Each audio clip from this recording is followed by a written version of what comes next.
Hello दोस्तों, नमस्कार। अभिनव career academy के यूट्यूब चैनल पर आप सभी का एक बार फिर से स्वागत है, अभिनंदन है।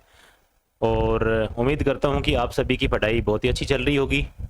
और अपने सीरीज़ के माध्यम से हिंदी व्याकरण अपने सिलेबस चल रहा था। हिंदी व्याकरण में अपने बात कर रहे थे उपसर्ग की, और उपसर्ग की क्लास जो अपने चली थी, इस उपसर्ग की क्लास जो चली थी इसमें अपने बात कर रहे थे, शुरुआत की थी पिछली क्लास में, और इसमें लगभग 10 उपसर्ग अपने कर चुके थे। उन सभी के बारे में अपने लगभग 1-1.5 घंटे की जो क्लास थी वो लगाई थी।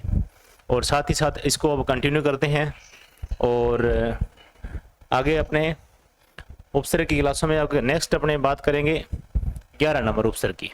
ठीक है, तो 11 नंबर अपी उपसर्ग। और एक बात और बता देना चाहता हूँ कि पिछली कक्षा में जो अपने पिछली क्लास लगाई थी ना, उसमें लास्ट में टेक्निकल प्रॉब्लम होने की वजह से उसमें आवाज़ नहीं आ रही थी, तो उसको एक बार थोड़ा सा अपने बैक करके और जो 10 नंबर है उसको दोबारा बता देते हैं। ठीक है, तो उसकी थोड़ी सी क्लास अपने दोबारा लगा देते हैं।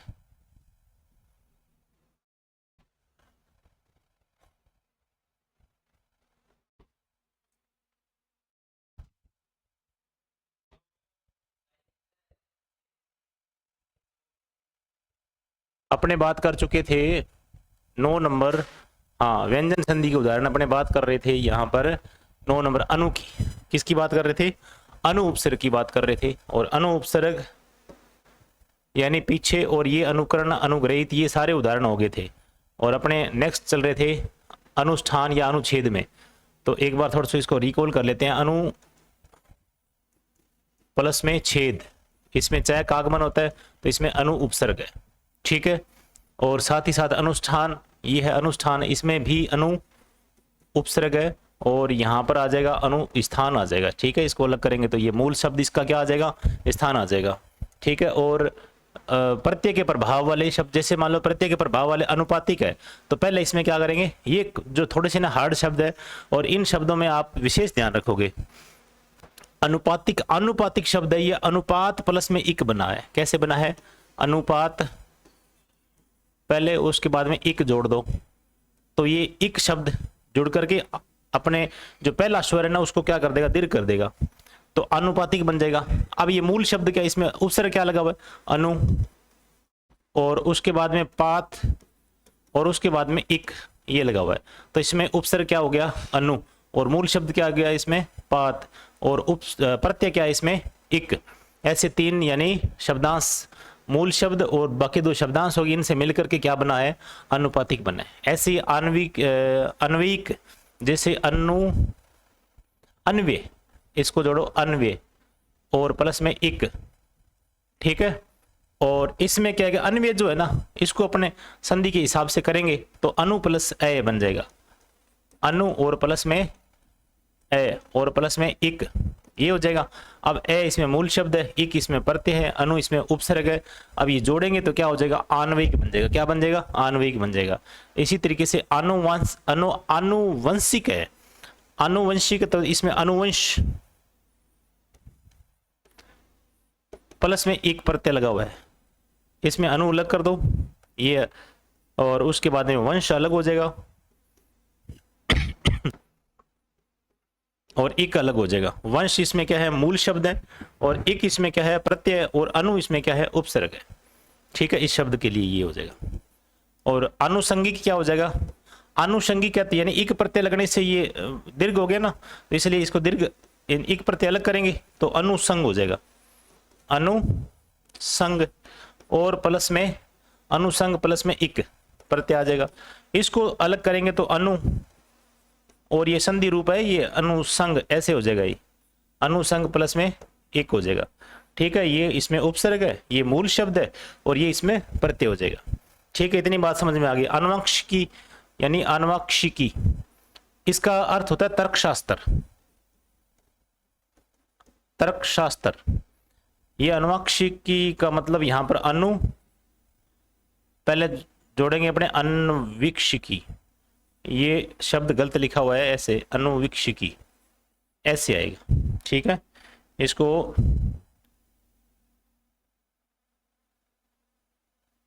अनुवीक्ष, अन्वीक्ष, अनुवीक्षा, ऐसे होता है ना अनविक्षा, अनविक्षा अपने संधि करके है अनविक्षा की, अनविक्षा प्लस में इक और प्लस में ई, बड़ी ई। अब देखो इक भी है इसमें और ई भी है, दोनों जुड़ेंगे तो इकी बन जाएगा और ये क्षय के ऊपर लगेगी तो क्षिक यानी अनवक्षिकी बन जाएगा।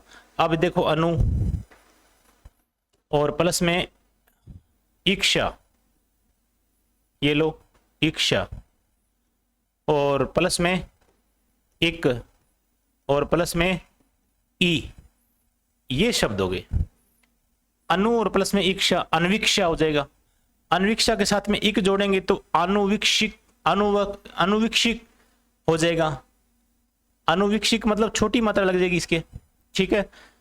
जैसे मान लो कि इसके साथ में एक जोड़ेंगे तो एक क्षिक यानी ये छोटी मात्रा लग जाएगी, उसके बाद में ये जोड़ेंगे तो क्या हो जाएगी, बड़ी मात्रा लग जाएगी, और ऐसे में क्या हो जाएगा, ये अनुवाक्षिकी पूरा हो जाएगा। और ये शब्द क्या है इसमें गलत लिखा हुआ है या मात्रा इसकी गलत है, ये शब्द इसकी मात्रा या सही शब्द इसमें ये हो जाएगा, ये हो जाएगा अनविक्षिकी। बड़ी मात्रा ई की मात्रा आएगी अनविक्षिकी, ये हो जाएगा, ठीक है। अब इसका ये क्या है विश्लेषण किया हुआ है, और इस शब्द को आप थोड़ा सा मात्रा की दृष्टि से सही नहीं है ये, ठीक है। बड़ी मात्रा आएगी तभी ये इक्षा, और यहां आना चाहिए इक्ष आना चाहिए अनुविक्षा, तो ये क्या हो जाएगा अनु प्लस में इक्षा, और इक की ध्वनि लग गई तो इसका मतलब ये जो है ना अपने अनुसार ये मात्रा को कर लेगी। मूल शब्द इसमें से इक्षा निकल के आएगा, ये उपसर्ग है, ये मूल शब्द है, ये भी प्रत्यय है और ये भी प्रत्यय है। ऐसी इस कहानी में ये चीजें होगी। मूल शब्द इसमें इक्षा है, ठीक है। आगे चलते हैं। अप माने क्या होता है बुरा या विपरीत या अपवाद। बिना संधि वाले अपकार, देखो अप और कार ये बिना संधि वाले, अप और कर्म ये भी शब्द, अप और वर्तन ये शब्द आर्यस में आया हुआ है, ठीक है। अप और वर्तन, ठीक है, बिना संधि वाले भी सीधे ये संयोग हुआ है इनका, अप और वे, और अप और कीर्ति ये अलग अलग, अप और शकुन ये दोनों अलग हो जाएंगे। अप इसमें बिल्कुल अपने को नजर आ रहे हैं भी, हाँ ये अप इसमें उपसर्ग लगा हुआ है। संधि वाले दीर्घ संधि वाले जैसे अपांग लिखा हुआ है तो अप और प्लस में अंग ये मूल शब्द है और ये इसमें उपसर्ग है। गुण संधि वाले कुछ उदाहरण जैसे अपेक्षा है तो अपेक्षा अपने नजर नहीं आ रहा है, अप क्या लगा हुआ है इसमें, अप इसमें उपसर्ग है, और इक्षा इसमें क्या है अपने मूल शब्द आ जाएगा, अप इसमें क्या है उपसर्ग है। अपेक्षित जैसे मान लो कि अप और प्लस में इक्षित, ठीक है, तो अप इसमें क्या है उपसर्ग और इक्षित क्या है इसमें मूल शब्द। इक्षित में भी क्या है, जैसे अब इसको और तोड़ सकते हैं अपने इक्षा, ठीक है, और प्लस में इत ये प्रत्यय इसमें लगा हुआ है तो इत प्रत्यय आ जाएगा इसमें इक्षा, ये लो बड़ी मात्रा इसकी, तो इक्षित भी ऐसे हो जाएगा ये, ठीक है। आगे प्रत्यय के प्रभाव से अगर मान लो कोई शब्द जैसे आपराधिक है, आपराधिक लिखा हुआ तो इसका जो एक प्रत्यय हटाएंगे अपराध और प्लस में एक हो जाएगा, इसमें अप लगा हुआ है ये लो अप, और मूल शब्द इसमें राध और प्लस में एक, तो ये एक इसके साथ में जुड़ेगा, पहले तो ये शब्द जुड़ेगा, ये शब्द होगा अपराध और फिर एक जुड़ेगा तो आपराधिक हो जाएगा। इनमें शब्द अपने मूल शब्द राध और अप इसमें उपसर्ग और एक इसमें क्या है प्रत्यय। आपेक्षिक है तो जैसे मान लो कि अपेक्षित अप और प्लस में इक्ष, पहले तो अपेक्षा अपेक्ष या अपेक्षा इसको अलग करेंगे अपने,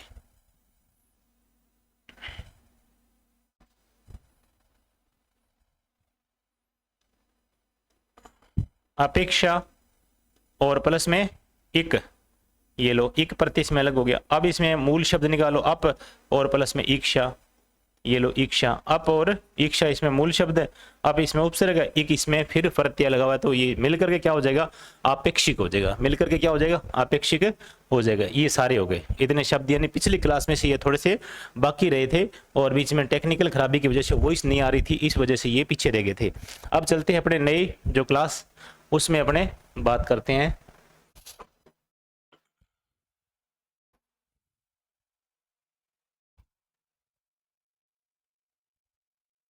तो ये जो पिछले दो करवाए है ना, ये आप कर लेना कॉपी में, साथ में पीडीएफ में शायद नहीं आएंगे ये, क्योंकि लिखे हुए हैं ये, बाद में डिलीट हो जाते हैं।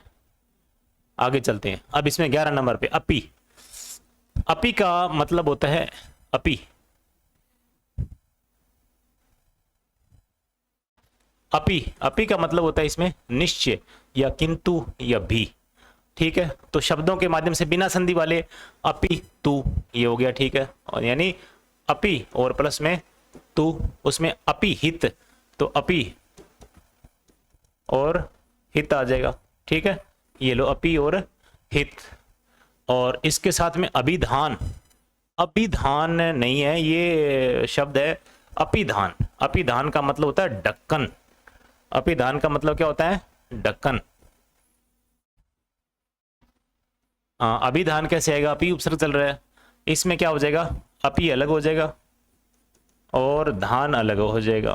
ठीक है, और संपूर्ण इसका अर्थ क्या होता है? ढक्कन। ठीक है, अब नेक्स्ट चलते हैं अपने अव उपसर्ग। कौन सा उपसर्ग है? अव उपसर्ग है। 1 मिनट होल्ड रखना भी।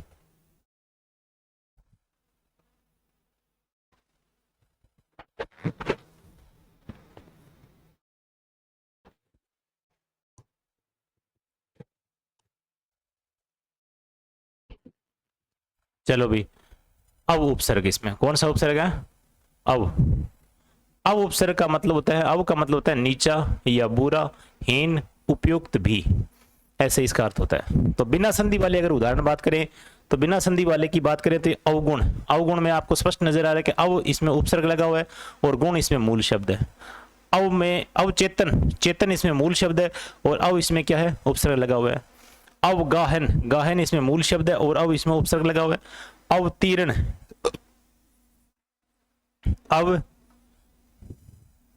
और प्लस में तीर्ण, ये इसमें क्या है? मूल शब्द है और ये इसमें उपसर्ग लगा हुआ है। अवधान, अव और प्लस में धान, ये इसमें मूल शब्द और ये इसमें मूल अपने उपसर्ग। ये अवबोध, बोध इसमें मूल शब्द और अव इसमें उपसर्ग। अवलेह, ये भी इसमें मूल शब्द और उपसर्ग। ये अवस्था, यानी अव और प्लस में स्था।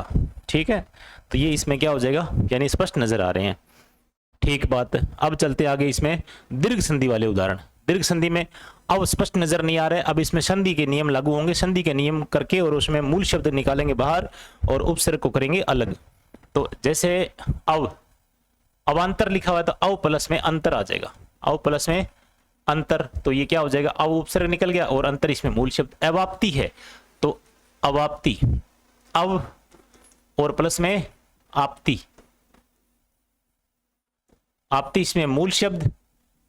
इसमें आपती में भी अपने आगे कर सकते हैं आप्त प्लस में ई। ठीक है, तो इसमें अपने को मूल शब्द यानी उपसर्ग अलग निकालना है, तो अव इसमें निकल गया। गुण संधि की बात करें तो अव, अवेक्षण लिखा हुआ है तो अव और प्लस में ईक्षण, अव प्लस में ईक्षण। जब ए और ई जुड़ता है तो ये एक ही ध्वनि बन जाती है। ठीक है, तो इसका विच्छेद ये हो जाएगा अव प्लस में ईक्षण। तो इसमें मूल यानी उपसर्ग क्या निकल के आ गया? उपसर्ग भी इसमें अव निकल के आ गया। अवेक्षा, अवेक्षा में अव इसमें मूल शब्द है और ईक्षा इसमें क्या है? यानी मूल शब्द है और इसमें ये अव क्या है? उपसर्ग है। ठीक है, तो ये भी इसका क्या हो जाएगा? गुण संधि वाले उदाहरण है, इसका क्या हो जाएगा? ये विच्छेद करके और इसमें से अपने उपसर्ग निकाल लेंगे और मूल शब्द निकाल लेंगे। व्यंजन संधि वाले उदाहरण है, जैसे मान लो अवच्छद लिखा हुआ है। अवच्छद का मतलब होता है आवरण। अव और प्लस में छद, इसका चय का आगमन होता है ना, चय का आगमन होता है, उस तरीके से ये संधि रूप बन गया और उसके बाद में ये अवच्छद बन गया, इसमें चय का आगमन हो गया, ये शब्द बन गया। अब इसको अलग करेंगे संधि के हिसाब से तो अव अलग हो जाएगा और छद इसमें मूल शब्द अलग हो जाएगा। तो इसमें अब क्या लगा हुआ है? अब इसमें लगा हुआ है उपसर्ग। ठीक, हेलो, अवच्छद। अब अपने बात करेंगे अवच्छद। अवच्छद यानी संधि नियम के हिसाब से चय का आगमन हो रहा है यहाँ पर और बाद में क्या हो जाएगा? अव और छद इसमें मूल शब्द है और अब इसमें उपसर्ग है। अविच्छिन्न, अविच्छिन्न, ये अविच्छिन्न सही नहीं लिखा है अभी। अविच्छिन्न ऐसे अवच्छिन्न, अवच्छिन्न मतलब अलग किया हुआ।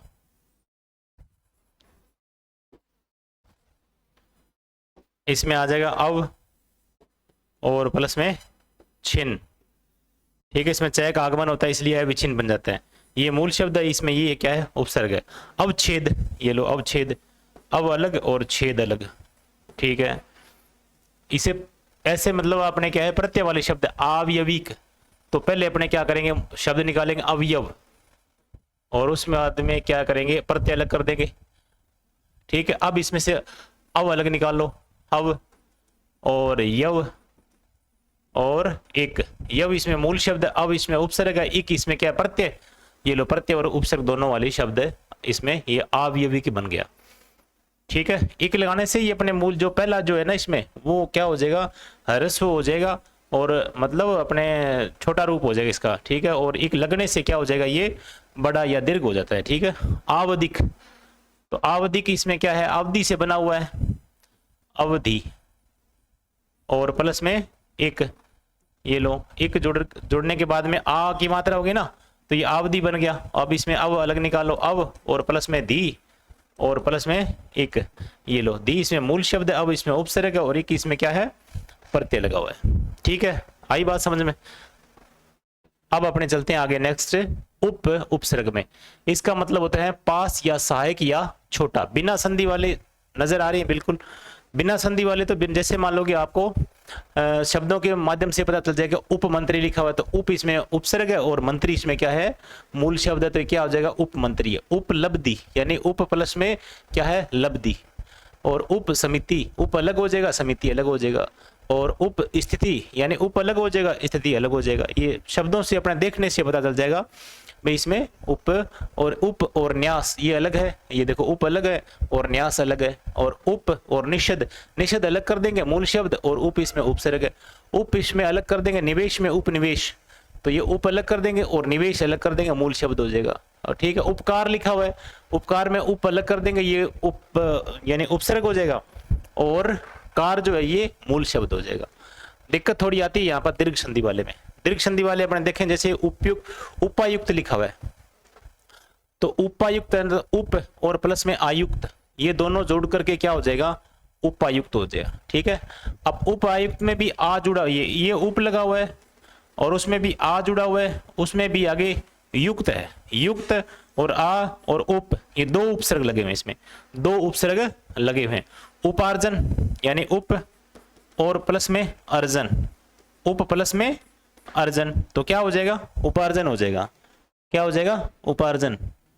और उपालंब यानी उप और प्लस में आलंब, ये लो। अब इसमें क्या है कि उप उपसर्ग है, और आ इसमें क्या है, भी उपसर्ग है, और लंब इसमें मूल शब्द है। और ये उपासना से बना है उप, और जैसे उपास, ठीक है, इसमें उप आशना, ठीक है, उप आशना, तो इसमें क्या हो जाएगा, दीर्घ संधि वाले ये क्या हो जाएंगे, उपासना हो जाएगा। ये शब्द मिलकर क्या हो गया, उपासना। चलो इसमें ये बात हो गई। उपांग में जैसे उप और प्लस में अंग जुड़ा हुआ है, तो क्या हो जाएगा, उपांग, ये लो अंग जुड़ा हुआ है। उपाधि में उप प्लस में आदि, ठीक है, ये हो जाएगा उपाधि।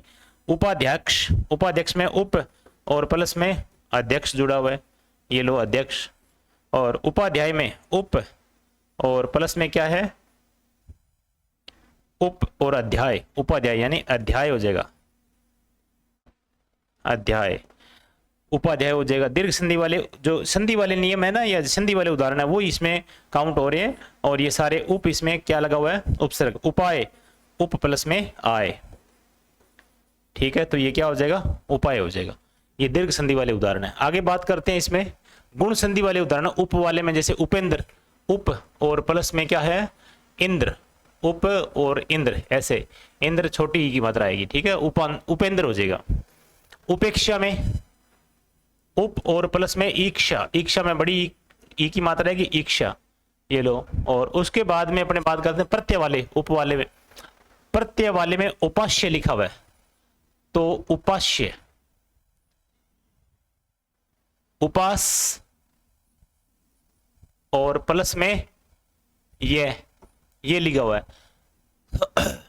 जब यह जुड़ता है यू के अपने शुरुआत इसमें क्या होता है ऊ होता है, तो इसका औ हो जाएगा। क्या हो जाएगा? इसका औ होता है। तो जैसे मान लो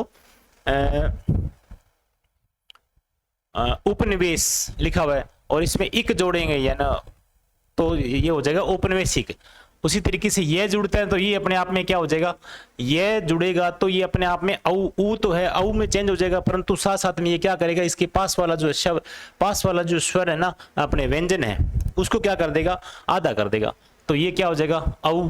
औ की मात्रा तो वही जाएगी, और उसके बाद में औ और उसमें पा और ये से आधा कर देगा और ये साथ में लग जाएगा, तो ये क्या हो जाएगा? उपस्य हो जाएगा। अब इसमें देखो उप इसमें क्या है?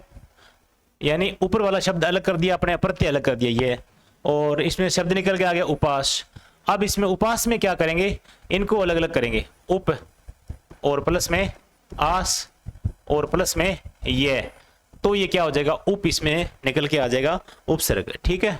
औपनिवेशिक लिखा हुआ है तो औपनिवेशिक में ऐसे हो जाएगा उपनिवेश। ठीक है, उपनिवेश और प्लस में इक लगा हुआ है। अब ये इक जुड़ने से औपनिवेशिक बना। अब इसमें उप अलग कर लो और निवेश अलग करो, या नी अलग कर लो और उसमें वेश अलग कर लो और इक अलग कर लो। ये इसमें दो उपसर्ग हो गए, एक इसमें प्रत्यय हो गया और मूल शब्द इसमें वेश निकल के आ गया। चलो इतने हो गए सारे उप वाले। अब अपने बात करते हैं आ वाले। आ का मतलब होता है तक या इधर या शे, ऐसे इसका मतलब होता है आकर्षण। ये अपने को समझ में आ रहा है अभी। आकर्षण, आ प्लस में कर्षण, आ प्लस में कांक्षा, आ प्लस में राधना, आराधना हो जाएगा। आ प्लस में सन और आ प्लस में हार, आ प्लस में लंबन, आलंबन हो जाएगा। ठीक है, ये तो सीधा मतलब अपने को देखने से ही पता चल जाएगा। इसमें कोई संधि नियम, कोई किसी प्रकार से प्रत्यय मिक्स नहीं है। व्यंजन संधि के उदाहरण जैसे मान लो आछन, तो ये देखो ये शब्द लिखा हुआ है तो आ इसमें उपसर्ग है और प्लस में छन इसमें मूल शब्द है। ठीक है, इसमें जब दोनों को जोड़ेंगे तो चय का आगमन हो जाएगा। और ऐसे में आच्छादन लिखा हुआ है तो आ इसमें उपसर्ग और छादन इसमें क्या हो जाएगा? छादन इसमें आ इसमें उपसर्ग, छादन इसमें क्या है? मूल शब्द है। ठीक है, और जब इनको दोनों को जोड़ेंगे तो आ के बाद में छह आता है तो इसमें चय का आगमन हो जाएगा। आच्छेद लिखा हुआ है तो आ और प्लस में छेद, इसमें भी चय का आगमन होता है। ऐसे में मूल शब्द निकल के ऐसे आ जाएंगे। ठीक है, तो इतनी बात आपको व्यंजन संधि वाले उदाहरण की समझ में आ गई होगी। ठीक है, आ वाले उपसर्ग में। चलो आगे चलते हैं। 15 नंबर प्र उपसर्ग। प्र उपसर्ग है, इसका मतलब होता है आगे, अधिक या विशिष्ट। इसका अर्थ ये होता है जैसे अपने बिना संधि वाले उदाहरण है अपने बात करेंगे। जैसे प्रकीर्ण लिखा हुआ है, क्या लिखा हुआ है? प्रकीर्ण, तो प्र प्लस में किरण। ठीक है, प्र इसमें अलग हो जाएगा और प्लस में किरण इसमें अलग हो जाएगा। तो ये आपको समझ में आ गया कि प्र किरण यानी आपस में शब्दों का क्या है? कोई संधि रूप नहीं है और ये संयोग है। प्रकृति ये लिखा है, प्रकृति अलग हो जाएगा, प्र अलग हो जाएगा। प्र और खर ये अलग हो जाएगा और प्र अलग हो जाएगा उपसर्ग, और प्र इसमें उपसर्ग है। पंच इसमें मूल शब्द है। प्र पोत्र, तो यानी प्र और प्लस में क्या है? पोत्र। तो ये दोनों शब्द अलग अलग हो जाएंगे। और प्रयास लिखा हुआ है तो प्र और प्लस में यास। यास का मतलब होता है यत्न करना। क्या होता है? यत्न करना। ठीक है, और यास का मतलब होता है यत्न करना। ऐसे नहीं कर सकते अपने परी प्लस में आस, तो परी प्लस में आस तो ऐसे करेंगे तो भी ये प्रयास ही बनेगा। ठीक है, तो यहां पर परी प्लस में आस अगर कर दें तो ये प्रयास शब्द बन जाएगा, परंतु इन शब्दों का अर्थ प्रयास से नहीं है। इन शब्दों का अर्थ प्रयास से नहीं है। अपने बैठे यानी जैसे मान लो कि बैठा है कोई व्यक्ति, उसके पास चारों तरफ ये कोई चारों तरफ का जो एरिया है उसे अपने क्या बोलेंगे? परी प्लस में आस अगर जोड़ेंगे तो ये प्रयास नहीं बनेगा। इस प्रयास का मतलब होता है प्रयत्न करना और यत्न करना, ऐसे होता है। इसका अर्थ निकालेंगे तो प्र अलग करेंगे और यास अलग करेंगे, तब जाकर इसका सही रूप निकलेगा। ठीक है, तो प्रयास न करके इसको क्या करेंगे? इसको करेंगे प्र प्लस में आस। ऐसा ये संधि नियम को फॉलो तो कर रहा है, ये फॉलो करेगा तो प्रयास बनेगा, परंतु इसका शब्द का अर्थ नहीं बैठेगा। इसलिए ऐसे ही बैठता है ये प्र प्लस में आस, ये उपसर्गों में काउंट होता है। प्र शमन, तो प्र और प्लस में शमन, इसमें क्या हो जाएगा, अलग हो जाएगा। ये उपसर्ग, इसमें ये मूल शब्द प्रसव, ये प्र अलग और शव अलग हो जाएगा। प्रस्तावना, प्र अलग और स्तावना अलग हो जाएगी, ठीक है। और प्रस्तुत, तो प्र अलग स्तुत अलग। इतनी बातें आपको समझ में आ जानी चाहिए। दीर्घ संधि वाले उदाहरण है, इनमें अपने बात करेंगे। जैसे मान लो कि प्र और अर्थी, तो क्या हो जाएगा, प्रार्थी हो जाएगा। क्या हो जाएगा, ये प्रार्थी हो जाएगा। तो प्र और प्लस में अर्थी, ये दीर्घ संधि वाले उदाहरण, ये भी अपने करके आए हैं। तो दीर्घ संधि में यानी ए और ए मिलकर के क्या हो जाते हैं, आ की ध्वनि हो जाती है, इसलिए यहां पर क्या हो जाएगा, आ हो जाएगा। तो प्र प्लस में अर्थी, प्रार्थी हो जाएगा।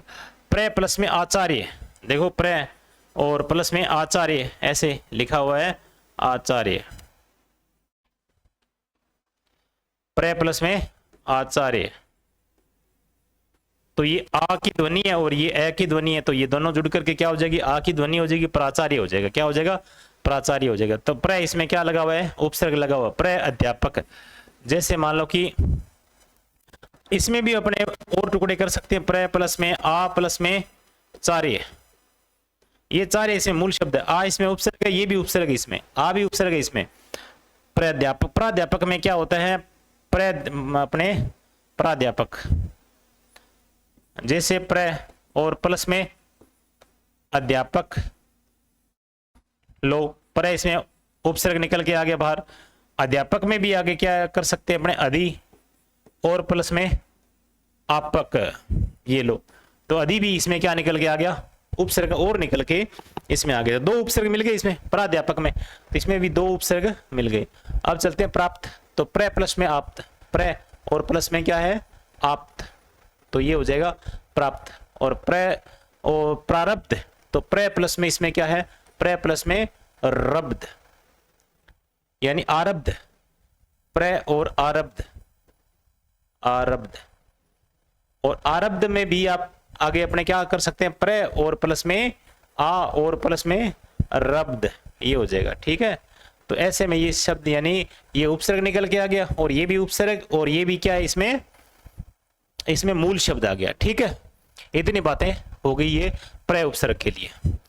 अब गुण संधि वाले, गुण संधि के होने के बाद में ये नहीं, प्र को प्र प्लस में एशक, ये लो, प्र और प्लस में एशक, ये लो, प्रेषक, ये क्या हो जाएगा, प्रेषक हो जाएगा, ठीक है। अब इसमें जोड़ दिया उपसर्ग और एशक, इसमें क्या हो जाएगा, यानी ए के साथ में ए जुड़ेगा तो क्या बनेगा, क्या बनेगा,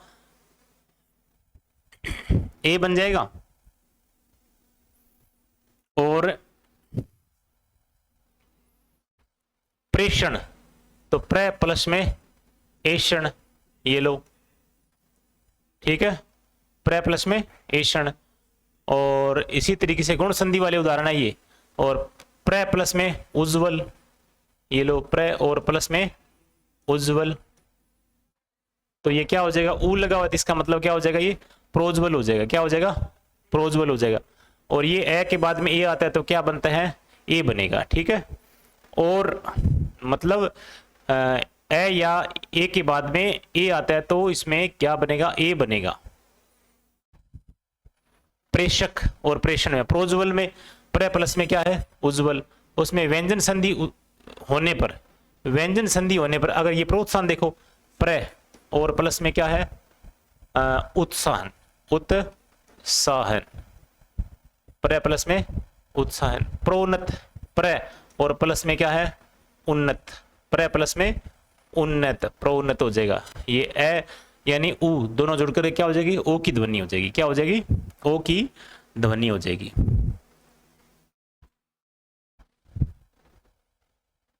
ठीक है। आगे अपने व्यंजन संधि के होने के, यानी व्यंजन संधि होने पर कैसे अपने प्र को अलग करेंगे, तो ये हो जाएगा प्र और प्लस में छन अलग हो जाएगा, ये लो, छन शब्द इसमें अलग हो गया और प्र इसमें क्या है, उपसर्ग हो जाएगा। प्रणति, जैसे प्र और प्लस में नति, ऐसे, तो ये व्यंजन संधि का उदाहरण है। यहाँ पर न का क्या बन जाएगा, जुड़ने के बाद में अणय हो जाएगा। और जैसे प्रणयन, जैसे प्र और प्लस में नयन, ठीक है, तो ये क्या हो जाएगा, प्रणयन हो जाएगा। परिणीत, प्र और प्लस में नीत, जब ये जुड़ेगा तो ये क्या हो जाएगा, अणे में कन्वर्ट हो जाएगा। ऐसे में प्र प्लस में अलग करेंगे तो ये न में आ जाएगा, और प्र प्लस में नीत, ये प्र प्लस में मान प्रमाण, और प्र और प्लस में मान, और ये आरएस में आया हुआ है फोर्थ पेपर में, यानी आरएस में से ये शब्द बहुत बार पूछा है प्रमाण, तो इसमें क्या हो जाएगा प्र प्लस में मान हो जाएगा, तो ये हो जाएगा प्रमाण। ठीक है। अब प्रत्यय के प्रभाव वाले शब्द ऐसे जैसे प्राकृतिक है तो प्र और प्लस में क्या है प्राकृतिक यानी प्रकृति, पहले अपने क्या करेंगे एक शब्द है जो एक प्रत्यय इसको अलग निकालेंगे प्रकृति ऐसे, और प्लस में एक, अब इसमें क्या करेंगे प्र प्लस में कृति, ठीक है, और एक इसमें अलग है, तो ये क्या हो जाएगा कृति इसमें क्या है मूल शब्द है, और ये प्र इसमें क्या है उपसर्ग है। प्रादेशिक इसमें उपसर्ग अलग करेंगे तो प्रदेश, और प्लस में क्या है एक, अब इसमें प्र अलग कर देंगे और देश अलग कर देंगे और एक अलग कर देंगे, ये देखो एक है ही प्रादेशिक। प्राधान्य तो प्र प्रधान यानी प्रधान और प्लस में यह लिखा हुआ है तो ये प्राधान्य बन जाएगा, ठीक है। ऐसे में प्रधान प्र प्लस में अलग कर देंगे, धान अलग कर देंगे और उसके बाद में यह अलग कर देंगे, तो ये प्रत्यय के प्रभाव वाले शब्द ऐसे संधि नियम में नहीं आते हैं ये, ठीक है। मूल शब्द में इसमें क्या हो जाएगा पहले इसमें प्रत्यय अलग करो, प्रत्यय अलग करने के बाद में शब्द सामने आएगा अपने पास। ये प्राबल्य लिखा हुआ है तो प्रबल, प्रबल से प्राबल्य बना प्रबल, और यह, और अब इसमें प्र अलग कर दो और बल अलग कर दो और यह अलग कर दो, तो इसमें मूल शब्द है बल निकल गया, इसमें प्र इसमें क्या हो जाएगा उपसर्ग हो जाएगा। प्रासंगिक यानी प्रसंग इसमें मूल शब्द है और एक इसमें प्रत्यय है, तो इसमें प्र अलग कर दो और संग अलग कर दो और एक इसमें अलग ही है, ठीक है। तो संग इसमें क्या हो जाएगा मूल शब्द हो जाएगा, उपसर्ग क्या हो जाएगा इसमें प्र हो जाएगा। प्रमाणिक प्रामाणिक, तो ये पहले प्रमाण को अलग करेंगे, प्रमाण और प्लस में एक, ये एक शब्द है, ठीक है, एक प्रत्यय लगा हुआ है इसमें, तो प्रमाण और प्रमाण में क्या हो जाएगा प्र अलग और प्लस में मान अलग, ठीक है। तो ये हो जाएगा प्रमाण और प्लस में एक हो जाएगा, तो ये क्या हो जाएगा प्रमाणिक हो जाएगा। प्रारंभिक प्रारंभ अलग करो यानी प्रारंभ, ये लो प्रारंभ,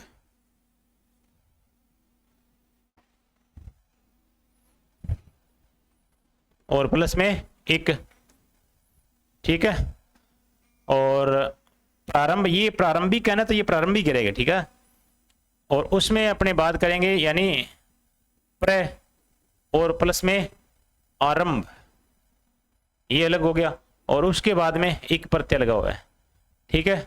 अब इसमें प्र इसमें अलग हो गया, कौन सा उपसर्ग निकल गया, आप आरंभ इसमें मूल शब्द हो गया और एक इसमें क्या लग गया प्रत्यय लग गया। अब ये जोड़ेंगे तो क्या हो जाएगा प्रारंभिक हो जाएगा, और ये मैं में कन्वर्ट हो गया ना, इसका मतलब ये अनुस्वार बन गया यहाँ पर।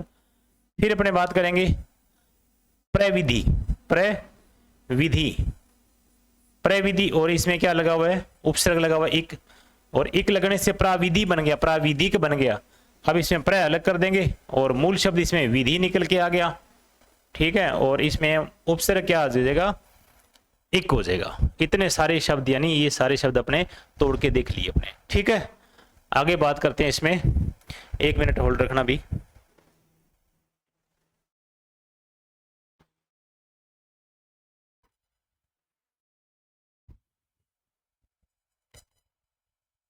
चलो कंटिन्यू करते हैं इसमें आगे।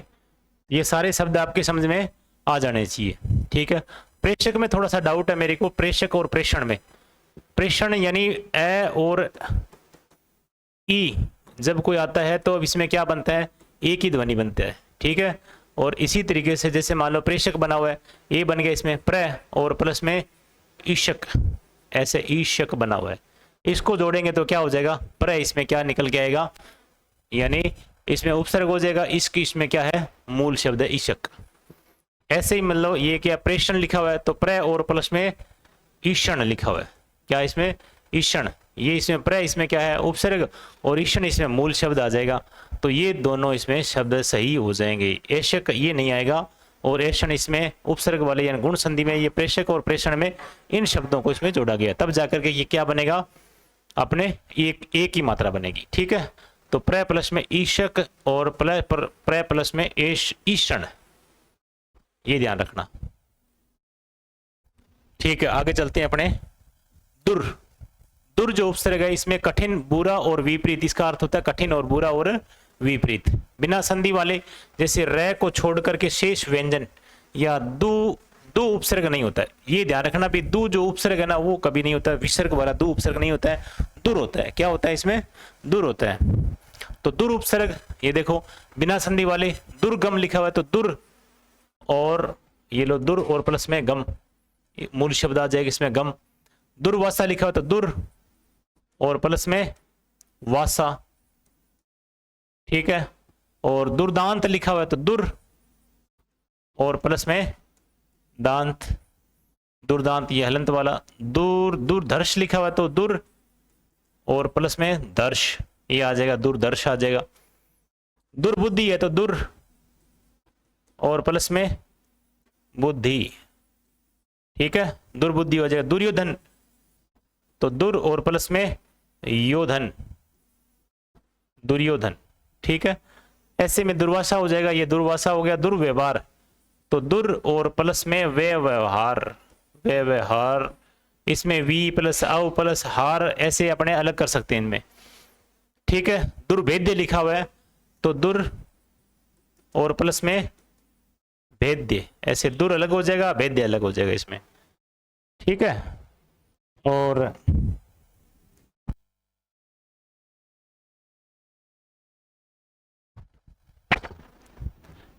दुर स्वर, यानी इसमें दुर और स्वर वाले शब्द जो है ऐसे अपने बात करेंगे। दुर और स्वर जो जुड़ते हैं ना वो अपने बात करें। ऐसे शब्द है जैसे दुरंत, दुर और प्लस में अंत, ये दोनों जुड़ करके क्या हो जाएंगे?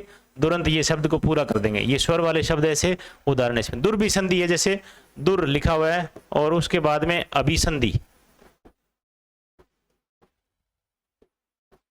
ठीक है, दुर भी संधि हो जाएगा, ये क्या हो जाएगा? दुर भी संधि हो जाएगा। इसमें भी आप उपसर्ग अलग कर सकते हैं, अभी उपसर्ग है इसमें, और दुर भी इसमें क्या है? उपसर्ग, दो दो उपसर्ग है इसमें, और संधि इसमें क्या हो जाएगा? मूल शब्द हो जाएगा। दुराशा की बात करें तो दुर और प्लस में आशा, ये दुराशा हो जाएगा।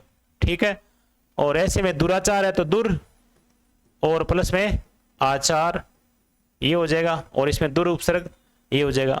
दुरात्मा लिखा हुआ है तो दुर और प्लस में आत्मा, ये दोनों जोड़ेंगे तो क्या हो जाएगा? दुरात्मा हो जाएगा। ठीक है, यहाँ को संधि का नियम नहीं आ रहा है, परंतु यहाँ पर दुर और स्वर दोनों आपस में मिल रहे हैं, संधि का नियम नहीं है, और ये सीधे शब्द उठाए गए हैं और इसमें दुर उपसर्ग को जोड़ा गया है मूल शब्दों में। ये मूल शब्द है इसमें, ये मूल शब्द है, ये इसमें क्या है? उपसर्ग है, ये उपसर्ग है। आगे जैसे अपने बात करेंगे दुर और प्लस में, यानी इसमें ऊ है, ये आ जाएगा ऊ है, यानी ऊ है बड़ा आएगा इसमें। ठीक है, तो दुर ऊ है, ये दोनों जोड़ेंगे तो क्या हो जाएगा? दुरु है, यानी कठिन। आगे आगे चलते हैं अपने नेक्स्ट। दू वाले शब्द, इसी में दू वाले शब्द आपको देखने में मिलेंगे ऐसे, तो दू वाले शब्द मिलेंगे, इन्हीं में भी क्या है? दुर उपसर्ग है, दुर और प्लस में रम में लिखा हुआ है ऐसे। ठीक है, ये जुड़ेगा तो ये क्या हो जाएगा? अपने आप में ये दुर है ना, ये अपने आप में बड़ा हो जाएगा, क्या हो जाएगा? ये दीर्घ हो जाएगा, और ये रे अपने आप में हट जाएगा और दुर्म में हो जाएगा। दुराज लिखा हुआ है, यानी दू वाले उदाहरण है ये दू वाले आप नजर आएंगे ऐसे, बड़ी दू यानी ऊ की मात्रा लगी होगी ऐसे नजर आएंगे आपको भी। दुर इसमें उपसर्ग नहीं है, परंतु इसमें उपसर्ग क्या है? दुर, यानी छोटी मात्रा वाला दुर अपने को। इसमें दुराज में क्या है? दू और दुर और प्लस में क्या है? राज। अब ये अपने संधि नियम में भी किया था, और संधि नियम में जैसे मान लो कि आगे रह आने के बाद में इस दुर का यानी अपने आप में क्या हो जाएगा? दीर्घ हो जाएगा, और ये रह अपने आप में हट जाएगा। तो ऐसे शब्दों में क्या है? ये यानी जुड़ने के बाद में ये अपने आप में दीर्घ हो जाएंगे, और ये भी दीर्घ हो जाएंगे, और इनमें से अगर तोड़ेंगे, विच्छेद करेंगे इनमें, तो ये दुर निकल के आएगा उपसर्ग इसमें, और उपसर्ग इसमें दुर ही है। दुर्जन्य, ये प्रत्यय वाले शब्द ये थोड़े से मतलब कठिन होते हैं। ये दुर्जन यानी दुर्जन और प्लस में ये जब जुड़ता है तो अपने आप के पास वाला जो व्यंजन होता है ना उसको क्या कर देते हैं? आधा कर देता है, और जो शुरुआत में जो होता है ऊ की ध्वनि होती है वो उसको क्या कर देता है? औ में कन्वर्ट कर देता है। किस में कन्वर्ट कर देता है? औ में कन्वर्ट कर देता है। जैसे मान लो कि ये दौर्जन्य हो गया, तो दुर्जन और प्लस में क्या हो गया, इसमें यह जुड़ गया। अब ये इसमें क्या है, प्रत्यय है, और दुर इसमें क्या है, उपसर्ग है, और जन इसमें क्या है, मूल शब्द है, और आगे ये इसमें प्रत्यय लगा हुआ है। ऐसे शब्दों को अपने तोड़ करके ऐसे बता सकते हैं कि ये शब्द इसमें दौर्जन्य शब्द जो है, इसको तोड़ करके ऐसे दुर उपसर्ग और जन इसमें मूल शब्द और ये इसमें क्या है, प्रत्यय लगा हुआ। ठीक है, अब अपने बात करेंगे दौर्बल्य की। जैसे दौर्बल है तो दुर्बल इसमें क्या आ जाएगा, पहले शब्द आ जाएगा, उसके बाद में ये इसमें क्या हो जाएगा, प्रत्यय हो जाएगा। और अब इसमें दुर्बल जो शब्द है, ये इसमें दुर अलग निकाल देंगे और बल इसमें अलग निकाल देंगे और ये इसमें अलग निकाल देंगे, तो ये मूल शब्द बल हो जाएगा, दुर इसमें उपसर्ग हो जाएगा, ये इसमें प्रत्यय हो जाएगा। इन सभी को जोड़ेंगे तो क्या हो जाएगा, दौर्बल्य हो जाएगा। क्या हो जाएगा, दौर्बल्य हो जाएगा। 17 नंबर अपने बात करते हैं उपसर्ग की, निर की। किसकी, निर। ये हलंत लगाओ इसके नीचे। ठीक है, निर का मतलब होता है बड़ा, विशेष, निषेधात्मक। नी उपसर्ग नहीं होता है, ठीक है ना, ये ध्यान रखना। दुर यानी दु उपसर्ग नहीं होता है, इसी तरीके से दुर होता है उपसर्ग, और इसमें भी नी उपसर्ग नहीं होता। संधि नियमों में काम आ सकता है इसमें, और उपसर्ग नियम में ये नहीं आएगा। ऐसे में नी उपसर्ग नहीं होता है, और यहाँ पर निर जो है ना वो उपसर्ग होगा। बिना संधि वाले आपको स्पष्ट नजर आ रहे होंगे। निर्गुण यानी निर इसमें अलग कर दो और गुण इसमें क्या कर दो, अलग कर दो, ये मूल शब्द और ये इसमें उपसर्ग। निर्दिष्ट यानी निर अलग कर दो और उसके बाद में दिष्ट अलग कर दो, ये लो दिष्ट। और निर्निमेष तो निर अलग कर देंगे और निमेष अलग कर देंगे। मूल शब्द इसमें क्या है, निमेष। निमेष बिना पलक झपकाए इसका अर्थ होता है निर्निमेष। और निर्भीक यानी निर और भिक, ये लो निर्भीक हो जाएगा। ये संयोग हो रहा है इसमें, शब्दों में कोई संधि नियम नहीं है। निर्माता, ये लो निर और प्लस माता, ठीक है, ऐसे में ये निर्माता हो जाएगा। निर्विरोध तो निर अलग कर दो और विरोध अलग कर दो, ये लो विरोध। निर्वाह है, निर अलग कर दो और वाह है अलग कर दो, ये हलंत वाला है। और निर्वाचन तो निर अलग और उसके बाद में वाचन अलग, ये लो निर्वाचन हो जाएगा। निर्मिति तो निर अलग और उसके बाद में प्लस में मिति क्या हो जाएगा, इसमें मूल शब्द अलग और निर इसमें उपसर्ग। ये उपसर्ग और मूल शब्द को अपने अलग कर दिया। ये थोड़े से यानी हार्ड जो शब्द थे उनको लेके आए हैं, और ऐसे में आपको यानी कई बार अपने उलझ जाते हैं इन शब्दों को अलग करने में। जैसे मूल शब्द को अलग कैसे करेंगे या फिर इनमें उपसर्ग को कैसे अलग करेंगे, इनमें दिक्कत आती है। अब अपने बात करते हैं इसी निर और इसके आगे स्वर आए तो कैसे करेंगे। तो निर और प्लस में अंकुश, ये इसमें स्वर लगा हुआ है इसलिए अंकुश ये अलग कर देंगे इसमें, और ये इसमें साथ में यानी स्वर वाले ये संधि नियम को फॉलो नहीं कर रहे हैं। ये अपने आप में क्या है, जिसमें स्वर रहित व्यंजन है उसमें ये शामिल हो रहा है स्वर। तो अंकुश मूल शब्द है इसमें और निर इसमें क्या है, उपसर्ग लगा हुआ है, तो दोनों जोड़ेंगे तो निरंकुश हो जाएगा। इसी तरीके से निरंजन, निर और प्लस में अंजन, ठीक है। इसी तरीके से निर्तिश्य यानी निर और प्लस में अतिश्य, ये दोनों जोड़ेंगे तो क्या हो जाएगा, अतिश्य, और ये निर उपसर्ग जुड़ जाएगा तो निर्तिश्य हो जाएगा। निर अवलंब, निर और प्लस में अवलंब, अवलंब, ठीक है। तो निर और अवलंब तो ये हो जाएगा निरवलंब, ठीक है। ये ए इसमें शामिल हो जाएगी, इसको पूरा कर देगा, निरवलंब हो जाएगा।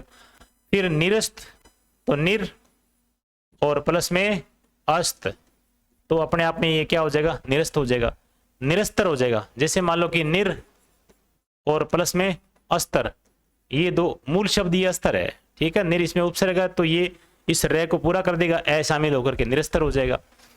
इसी तरीके से जैसे निरामिष लिखा हुआ है तो निर और प्लस में आमिष, ये लो आमिष, ये शब्द आ गया। और निर्भ्र यानी निर और अब्र, अब्र का मतलब होता है बादल, अब्र, तो ये दोनों जोड़ेंगे तो क्या हो जाएगा, निर्भ्र हो जाएगा। निरीक्षक, निर और प्लस में ईक्षक, ईक्षक में ई बड़ी आएगी, ध्यान रखना भी। निर और ईक्षक तो क्या हो जाएगा, निरीक्षक हो जाएगा। निरी है, निर और प्लस में यानी ई है, ई है, निरी है। तो इसमें संयोग होने से क्या हो जाएगा, निरी हो जाएगा। निरुक्त, निर और प्लस में उक्त, ठीक है, निरुक्त। और निरुत्साह, निर और प्लस में उत्साह है, ये लो उत्साह है। निरुपाय, तो निर और प्लस में क्या हो जाएगा, उपाय, उपाय, निर प्लस में उपाय, ये सारे शब्द आ गए इसमें। और नी वाले शब्द जैसे मान लो कि निरंतर लिखा हुआ है, तो अब आपने को नजर आएंगे भी नी लगा हुआ है, इसमें निर उपसर्ग कैसे आ जाएगा। जैसे मान लो कि इसमें नीर उपसर्ग है, आपको नजर आएगा भी इसमें निर, तो छोटा निर यानी निर, निर लिखेंगे तो ऐसे लिखा जाएगा, ठीक है, ऐसे। तो इसमें ये इस शब्द में यानी कैसे ढूंढेंगे इसको, निर। तो अपने को पहले अगर किए हैं, अपने को पता है इसमें कि निर और प्लस में रस, ऐसे निर और प्लस में रस, ये जुड़ करके ये निरस बनता है। यानी ये अपने आप में रस और रे वाला कोई अगर शब्द जुड़ करके और इधर निर उपसर्ग है तो अपने आप में इसको दीर्घ कर देगा और रे ये हो जाएगा, ये अपने आप में हट जाएगा। ये अपने संधि नियम में करके आए हैं, ठीक है। तो ऐसे में ये जो निरस हो जाएगा। और ये निरोग लिखा हुआ है, तो इसमें भी क्या है, संधि नियम में अलग है ये और उपसर्ग नियम में ऐसे होगा ये, क्योंकि संधि नियम में तो नी प्लस में रोग भी करते हैं, ठीक है। और इसमें क्या करते हैं, निर और प्लस में रोग। अगर इसको जोड़ेंगे तो आपको ये कंफ्यूजन ये होगी कि निर और रोग, निर रोग डबल रे आना चाहिए, नहीं, क्योंकि आगे रे वाला अगर शब्द है तो ये अपने आप में क्या हो जाएगा, दीर्घ हो जाएगा और ये रे जो हलंत वाला ये हट जाएगा। ऐसे में नीरज लिखा हुआ है। अब आपने नीरज लिखा हुआ है तो नीरज में कंफ्यूजन ये होती है कि जैसे मान लो कि नीरज लिखा हुआ है और अब अपने सीधी सी बात है कि नीरज को पढ़ते हैं, इसका मतलब नीरज कमल का पर्यायवाची है। किसका पर्यायवाची है, कमल का पर्यायवाची है। तो इसमें नीरज का मतलब नीर अलग होगा और जय अलग होगा, यानी पानी में जन्म लेने वाला, इसीलिए अपने इसको क्या बोलेंगे, नीरज बोलेंगे। तो इसमें तो कहाँ नजर आ रहा है अपने को, निर जो है ना ये उपसर्ग नजर ही नहीं आ रहा है। इसमें मूल शब्द, ये भी मूल शब्द है और ये भी क्या है, मूल शब्द, दो शब्दों से मिलके दो शब्दों से एक शब्द बन के मिला है। इसमें उपसर्ग नहीं है, परंतु अब इसको नहीं लेंगे, यहाँ पर उपसर्ग वाले शब्द में यहाँ पर नहीं लेंगे। इसमें क्या करेंगे, नीरज में, नीरज में ऐसे करेंगे, निर और प्लस में रज, निर और रज ऐसे करेंगे ना। तो निर का मतलब रहित या नहीं, और रज का मतलब होता है मिट्टी का कण, मिट्टी के कण रहित, इसे बोलते हैं नीरज, इसे बोलेंगे नीरज। नीरज कमल का पर्यायवाची को भी बोलेंगे। अगर उपसर्ग में अगर बात कर ली भी, नीरज में बताइए उपसर्ग कौन सा है, तो ये कंफ्यूजन करने वाला शब्द है। इसमें निर अलग करना पड़ेगा अपने, उपसर्ग कौन सा अलग करने पड़ेगा, निर अलग करना पड़ेगा, और मूल शब्द करना बता दिया अलग, तो आप रज अलग करोगे, न कि ऐसे नीर और प्लस में जय वाला, ये नहीं करोगे। ये कमल का पर्यायवाची है, ये संधि नियम में आता है और ये आता है उपसर्ग नियम में, और इस शब्द का ये अर्थ अलग हो जाएगा। नीरज का मतलब यहाँ शब्द में अर्थ इसका अलग हो जाएगा, इसका निर और प्लस में रज, और ये मिट्टी का कण बोलते हैं इसको, इसमें रहित, तो मिट्टी के कण रहित ऐसे अपने कह सकते हैं, ये होते हैं नीरज शब्द। तो यहाँ पर नीरज, निर और प्लस में रज, ऐसे शब्द को अपने ये इंपॉर्टेंट मान लेते हैं, ठीक है। और नीरव, तो इसमें निर और प्लस में रव, ऐसे ये हो जाएगा। ये सारे शब्द हो गए। अब ये निर वाले जो जितने भी हैं सारे स्वर, और अब आगे देखते हैं इसमें व्यंजन संधि वाले निर। जैसे व्यंजन संधि वाले हैं निर और प्लस में क्या है, ने, ने का क्या बन जाएगा, अणय बन जाएगा, इसलिए निर्णय। और निर्माण, जैसे निर और प्लस में मान न होकर के मान हो जाएगा, निर्माण, ठीक है। प्रत्यय के प्रभाव वाले ये थोड़े से ज्यादा कठिन शब्द है, यानी पहले इस शब्द को पढ़ो, निरंतर्य, इसका मतलब ये शब्द बना हुआ है निरंतर से, किससे बना हुआ है, निरंतर, और प्लस में किससे बना हुआ है, ये से। अब निरंतर, ये निरंतर के साथ में यह जोड़ने से ये अपने आप में क्या हो जाएगा, अपने आप में ई की ध्वनि है वो आई में कन्वर्ट हो जाएगी, और ये अपने आप में रे क्या हो जाएगा, आधा हो जाएगा, तब जाकर के ये पूरा शब्द बनेगा। अब इसको यह को तो ये प्रत्यय अलग कर दो, इसमें अपने को निकालना है, क्या निकालना है, प्रत्यय निकालना है। तो अपने सॉरी उपसर्ग निकालना है, तो उपसर्ग निकालना, तो ये निर अलग हो जाएगा और उसके बाद में अंतर अलग हो जाएगा, अंतर इसमें अलग हो जाएगा, और उसके बाद में यह लगा हुआ है। तो ऐसा शब्द यानी निरित, यानी निरंतर्य या निरंतर्य, इस शब्द का ये क्या हो जाएगा, विस्तार यानी विश्लेषण हो जाएगा। निर इसमें उपसर्ग निकल के आ जाएगा, अंतर इसमें मूल शब्द निकल के आ जाएगा, यह इसमें क्या है, प्रत्यय। ऐसे में निराश्य की बात करें तो निराशा, पहले शब्द अपने बात करेंगे निराश या अपने निराशा, ठीक है। निराशा इसमें मूल शब्द है और इसमें क्या है, यह इसमें क्या लगा हुआ है, प्रत्यय। तो प्रत्यय जब इसके साथ में यह जुड़ेगा तो ये क्या हो जाएगा, नैराश्य हो जाएगा। ये अपने आप में आधा हो जाएगा तो नैराश्य, यानी नैराश्य, नैराश्य हो जाएगा। अब अपने निराश्य को अपने अलग कर लिया, निराशा और प्लस में ये इसमें प्रत्यय।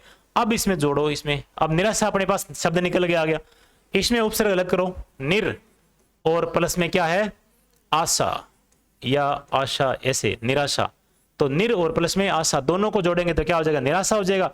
निराशा में यह जुड़ गया तो इसमें निराश्य हो जाएगा। ऐसे ये शब्द बना हुआ है, ठीक है, निराश्य। और नैरुज्य में क्या है, शब्द निकालो, क्या है इसमें, नीरज, यानी नैरुज्य, निरुज शब्द है और प्लस में क्या है, ये। अब इसमें ये जुड़ेगा तो ये जय आधा हो जाएगा अपने आप में और ये नई में कन्वर्ट हो जाएगा। तो ऐसे में निर अलग कर दो और उज अलग कर दो, उज अलग कर दो, ठीक है, और ये अलग कर दो, ठीक है। तो यहां पर ये क्या हो जाएगा, निर और प्लस में उज और प्लस में क्या है इसमें ये। अब ये दोनों क्या हो जाएगा, निरुज्य या नैरुज्य हो जाएगा। निर्मल में, निर्मल्य में निर्मल शब्द है इसमें और उसके साथ ही अपने क्या करेंगे, यह प्रत्यय लगा हुआ है, ये अलग कर देंगे। निर्मल में जैसे मान लो कि निर अलग कर दो और मल अलग कर दो, ये मूल शब्द हो जाएगा और ये इसमें क्या है, प्रत्यय हो जाएगा और ये इस निर क्या है इसमें उपसर्ग है, ठीक है। अब अपने बात करेंगे दुष, किसकी, दुष वाले शब्दों की। तो देख लेते हैं अपने कितने को रह गए, 20, काफी पढ़े हैं। तो आज की क्लास अपने यहीं खत्म करते हैं, ठीक है। दुष अपने उदाहरण ये अगली क्लास में करेंगे, ठीक है। दुष वाला भी काफी लंबी क्लास हो जाती है, अपने छोटे छोटे टुकड़ों में अपने पूरा करेंगे, ठीक है। तो आज की अपने यहाँ तक यानी 11 से लेकर के 17 तक ले लिए अपने उदाहरण, और उससे पहली वाली क्लास में अपने बात की थी 1 से लेकर के 10 तक की, ठीक है। और लगभग अपने 22 तक ले जाएंगे, उसके बाद में कुछ हिंदी वाले आएंगे, 2 एक क्लास और लगेगी इसमें, ठीक है। आज के लिए इतना ही और बहुत बहुत धन्यवाद सभी को। और बाकी जो अगली क्लास में लेके आएंगे दुष्ट यानी 18 नंबर से लेकर के अगली क्लास में अपने पूरा कर देंगे इसको, ठीक है। तो बहुत बहुत धन्यवाद, जय हिंद, जय भारत।